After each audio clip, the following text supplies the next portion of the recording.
भगवते वासुदेवाय. अथ दशमोध्याय. श्रीकृष्णांचे द्वारकेला गमन.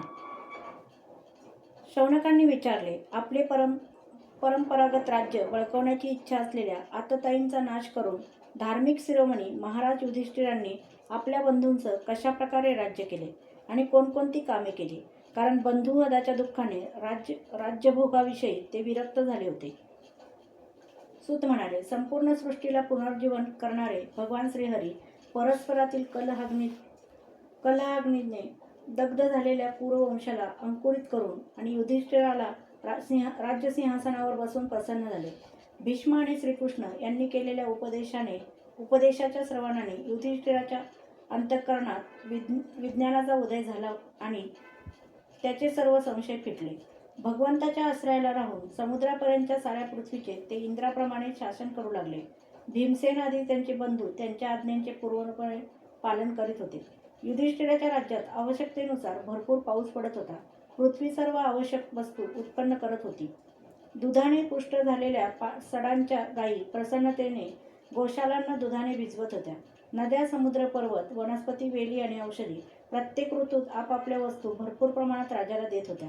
अजातशत्रू महाराज युधिष्ठिराच्या राज्यात कोणत्याही प्राण्याला कधीच आधिव्याधी तसेच दैविक, भौतिक किंवा आत्मिक क्लेश होत नसत. आपल्या बंधूचा शोक नाहीसा करण्यासाठी आणि बहीण सुभद्रेच्या प्रसन्नतेसाठी श्रीकृष्ण काही महिनेपर्यंत हस्तिनापुरात राहिले. जेव्हा त्यांनी युधिष्ठिराकडे द्वारकेला जाण्याची परवानगी मागितली तेव्हा राजाने त्यांना आलिंगन देऊन संमती दिली. त्यांना प्रणाम करून भगवंत रथावर बसले.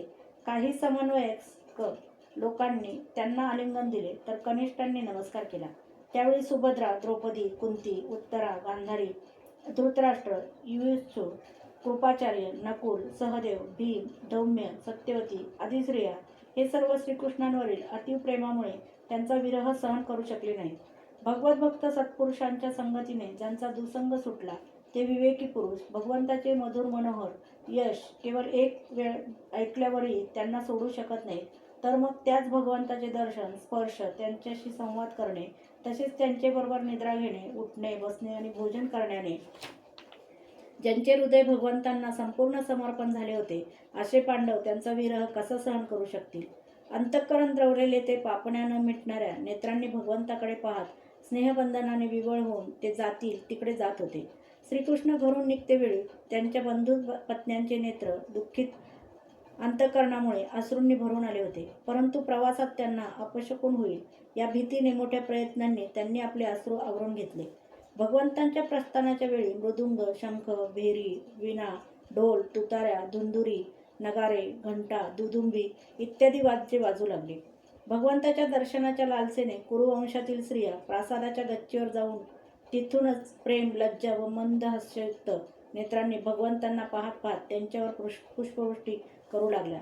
त्यावेळी भगवंताचा प्रिय सखा अर्जुनाने आपल्या प्रियतम श्रीकृष्णांचे मोत्याची झालर लावलेले रत्नजडित दांडा असलेले पांढरे छत्र आपल्या हातात घेतले होते. उद्धव आणि सात्यकी सुंदर चौऱ्या ढाळीत होते.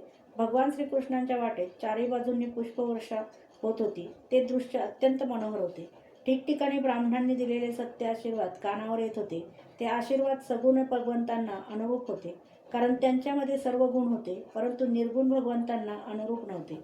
ज्यांचे चित्त भगवान श्रीकृष्णांमध्ये रममाण झाले होते अशा हस्तिनापुरातील कुलीन स्त्रिया आपापसात अशा गोष्टी करीत होत्या की त्याकडे सर्वांचे कान आणि मन लागून राहिले होते. त्या आपापसात म्हणत होत्या की ज्यावेळी सत्व, रज, तम हे सृष्टीचे मूळ 3 गुण सुद्धा राहत नाहीत, जीव आणि जगदात्मा ईश्वरात लीन होऊन जातात आणि महतत्वादी समस्त शक्ती आपले मूळ कारण जे अव्यक्त त्यात निद्रा घेतात. सख्यांनो, अशा प्रलयाच्या वेळी सुद्धा आपल्या अद्वितीय निर्विशेष स्वरूपात स्थित राहणारे हेच हे सनातन परमपुरुष होत. त्यांनीच पुन्हा आपल्या नामरूपविरहित स्वरूपात नामरूपाच्या निर्माणाची इच्छा केली आणि त्यांच्यात अंशभूत जीवांना जी मोहात पाडते आणि सृष्टीची रचना करण्यास प्रवृत्त होते त्या आपल्या कालशक्तीने प्रेरित केलेल्या प्रकृतीचे अनुसरण केले. तसेच व्यवहारासाठी म्हणून वेद इत्यादी शास्त्रांची रचना केली. या जगात ज्यांच्या स्वरूपाचा साक्षात्कार जितेंद्रिय योगी आपल्या प्राणांना वश करून भक्तीने प्रफुल्लित झालेल्या निर्मल हृदयात करून घेतात तेच हे श्रीकृष्ण साक्षात परब्रह्म आहेत. वास्तविक यांच्याच भक्तीने अंतःकरणाची पूर्ण शुद्धी होऊ शकते. हे सखी, ज्यांच्या सुंदर लीलांचे गायन वेदांत आणि अन्य गोपनीय शास्त्रांत व्यासांसारख्या रहस्यवादी ऋषींनी केले आहे, तेच हे आहेत. हेच अद्वितीय परमात्मा आहेत. हे आपल्या लीलेने जगताची निर्मिती, पालनपोषण तसेच संहार करतात, पण त्यात आसक्त होत नाहीत. तेव्हा तामसी वृत्तीचे राजे अधर्माने वागू लागतात. तेव्हा हे सत्वगुणांचा स्वीकार करून ऐश्वर्य, सत्य, शाश्वत, नियम, दया आणि यश हे गुण प्रगट करतात आणि जगताच्या कल्याणासाठी युगायुगांमध्ये अनेक अवतार धारण करतात. अहो पहा ना, हा यदुवंश अत्यंत प्रशंसनीय आहे, कारण लक्ष्मीपती पुरुषोत्तम श्रीकृष्णांनी जन्म घेऊन या वंशाचा सन्मान केला आहे. ते पवित्र मधुवनही अत्यंत धन्य होय, जे यांनी आपल्या हिंडण्या फिरण्याने सुशोभित केले आहे. केवढी आनंदाची गोष्ट आहे की द्वारकापुरीने स्वर्गाच्या यशाचा तिरस्कार करून पृथ्वीचे पवित्र यश वृद्धिंगत केले आहे. म्हणूनच येथील प्रजा मोठ्या प्रेमाने आणि मंद हास्ययुक्त कृपादृष्टीने पाहणाऱ्या आपल्या स्वामी भगवान श्रीकृष्णांचे सदैव दर्शन घेत असते. अगं सखी, ज्यांचे यांनी पाणीग्रहण केले आहे त्या स्त्रियांना निश्चितच व्रत, स्नान, होम हवन इत्यादींनी परमात्म्याची आराधना केली असली पाहिजे, कारण ज्यांच्या केवळ स्मरणाने वज्रगोपी आनंदविभोर होऊन मूर्छित होत त्याच्या अधरामृताचे या वारंवार सेवन करतात.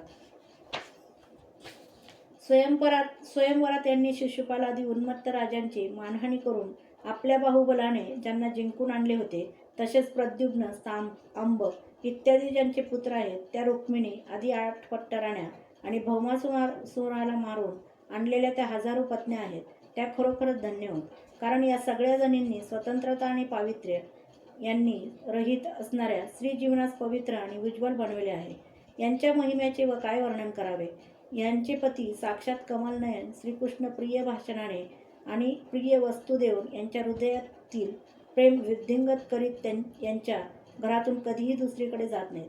हस्तिनापुरातील स्त्रिया याप्रमाणे वार्तालाप करीत असता श्रीकृष्ण मंद हास्ययुक्त प्रेमळ दृष्टीने त्यांचे अभिनंदन करीत तिथून निघाले. स्नेहभावामुळे अजातशत्रू युधिष्ठिराने रस्त्यात शत्रूने त्यांच्यावर आक्रमण करू नये म्हणून चतुरंग सेना श्रीकृष्णांबरोबर दिली. सदृढ प्रेमबंधनामुळे कुरुवंशी पांडव भगवंताच्या बरोबर बराच अंतरापर्यंत आले. ते श्रीकृष्णांच्या विरहामुळे व्याकुळ झाले होते. त्यांना परत पाठवून श्रीकृष्ण सात्यकी, उद्धव आदी मित्रांबरोबर द्वारकेकडे गेले. शौनका, ते कुरुजागल, पांचाल, शूरसेन, यमुना तटवर्ती प्रदेश, ब्रह्मावर्त, कुरुक्षेत्र, मच्छ, सारस्वत आणि मरुधन्व देश पार करून सौवीर आणि आभिर देशांच्या पश्चिमेकडील अनर्त देशात आले. त्यावेळी बरीच वाटचाल झाल्याकारणाने भगवंताच्या रथाचे घोडे थोडेसे थकले होते. मार्गामध्ये ठिकठिकाणी भेटवस्तू देऊन भगवंताचा सन्मान करीत होते. भगवंत सायंकाळ झाली की रथातून खाली उतरत आणि जलाशयावर जाऊन संध्यावंदन करीत. अध्याय 10 समाप्त.